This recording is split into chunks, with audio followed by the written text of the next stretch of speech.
Hey class, this is Mr. Roberts, and we're going to take a quick look at homework for section 2.3.1, starting at question 94. It says the point 2132 is on a line with a slope of 1.5. Write the equation of the line. So as we discussed in class today, we've got, if they're telling this it is a line, right? So we've got this equation that is in the form of a line, and I'm going to use this y equals mx plus b, the slope-intercept form. It's got two variables. My variables are x, my variables are y, and there's two parameters that determine what this line is, and those parameters are the slope parameter m and the y-intercept parameter b. It turns out that I know the slope parameter. I know that it's 1.5, or 3/2 if you will. So I'm going to go ahead and write the slope parameter, right? It's 1.5. The other thing that I know is I have a point, and this point has an x value and it has a y value.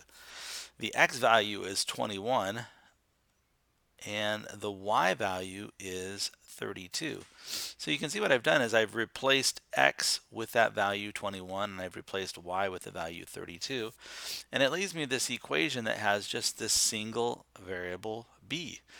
Now I know it's a parameter for the line, but in this case it's a variable, and we're going to solve for that and figure out what b is, and then we'll know both of our parameters. We'll know the slope parameter and we'll know the y-intercept. So to solve this, I'm going to take away from each side the product of 1.5 and 21. So you can see that I've just subtracted that 1.5 times 21 from both sides, and that gives me exactly what b is. So I know when I multiply the 21 times 1.5, I get 31.5. So if I finish this equation off, right, this is 32 minus 31.5, and that's what b is. So I can see now that my slope intercept, my y-intercept rather, that parameter is just a half, right? 1/2. In other words, taking 32 and subtracting 31.5 gives me exactly 0.5. So at this point, I know the equation of the line, and I'm going to write it. I've got my two parameters. My slope parameter m is 1.5 and my y-intercept is b. And I would probably, for me, I would write it in the form y is equal to, and then I'd go ahead and go 3/2 times x plus 1/2. So I would write it as all fractions like that, but that's not necessary. You can write it as 1.5x plus 0.5. The other question, it says, what are the coordinates of another point on this line? Okay, another point on the line. So we know this point 2132 is on the line, but let's figure out another point that's on the line. So I'm going to, for example, just pick the number 6. So basically I'm just saying, hey, let's let x be 6. And if that's what x is, I'm going to take 3/2. I'm going to multiply that times 6, and then I'm just going to add the 0.5. And when I do that, I got 9.5. So when x is 6, y is 9.5. And I could figure out all sorts of other points by just grabbing an x, and then this will tell me the y. In fact, another point I know is when x is 0, right, y is at 1/2, so that's another point. So it says, what are the coordinates of another point on the line? So we can say this is my answer, 6 comma 9.5. But basically any point that makes that equation true is true. So there we go. We've got the equation of a line that goes through the point 2132, and it has a slope of 1.5.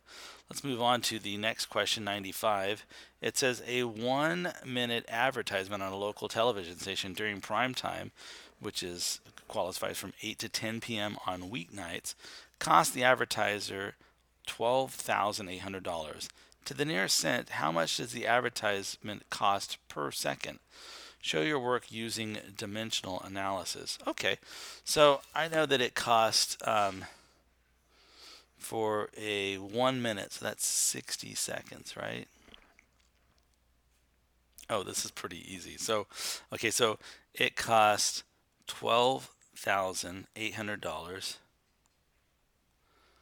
right? And that is the cost in dollars per minute.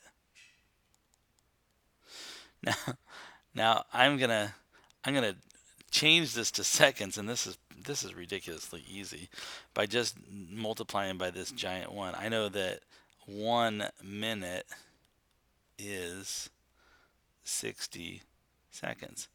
So although it's super easy, you can see that I'm definitely showing this dimensional analysis idea, right? I've got a minute in my numerator and a minute in my denominator.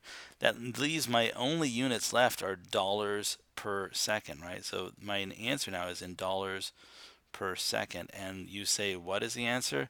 Well, that's when I get this number, 12,800, and I divide it by 60 or multiply it by 1/60th, and it gives me it says to the nearest, what does it say?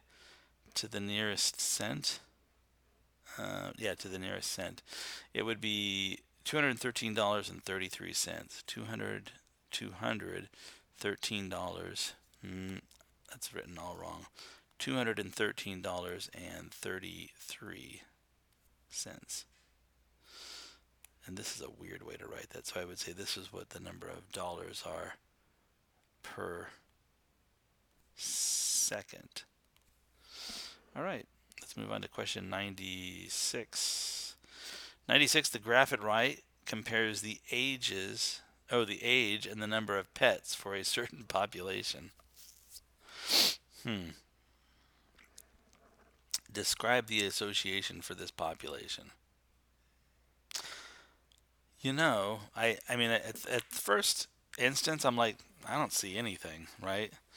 I don't see like a direction. This looks like there's really no, in terms of like a linear relationship, I don't see anything. I certainly couldn't pick a line that's best fitting this data. It's just there's nothing here. And if I was to measure something we'll learn about later called the correlation coefficient, it would definitely be, I mean, not zero, but it would be probably close to zero. However, I'm looking at this. It does seem that when you're really young, like, I don't see necessarily, and the number of pets for a certain population. I don't know if I believe this either, but it feels like maybe like when you're younger, you have fewer pets, but that's ridiculous because I know people that have all kinds of pets. And then as you get older, maybe you have fewer of them. So you could say that like for a certain part, maybe if it's a piecewise function, up to age maybe up to age 35, the older you are, the more pets you have. And then from 35 on, the fewer pets you have. But you know what? I'm just going to say I don't think there's a strong association here. Describe the association for this population. I I don't think there's an association. Let's move on to the next question. Okay, as we arrive at 97, I like this question. It's kind of cool. It says, write 3 different single term expressions that are equivalent to x to the negative second. Well, I know x to the negative second is the same as 1 over x squared.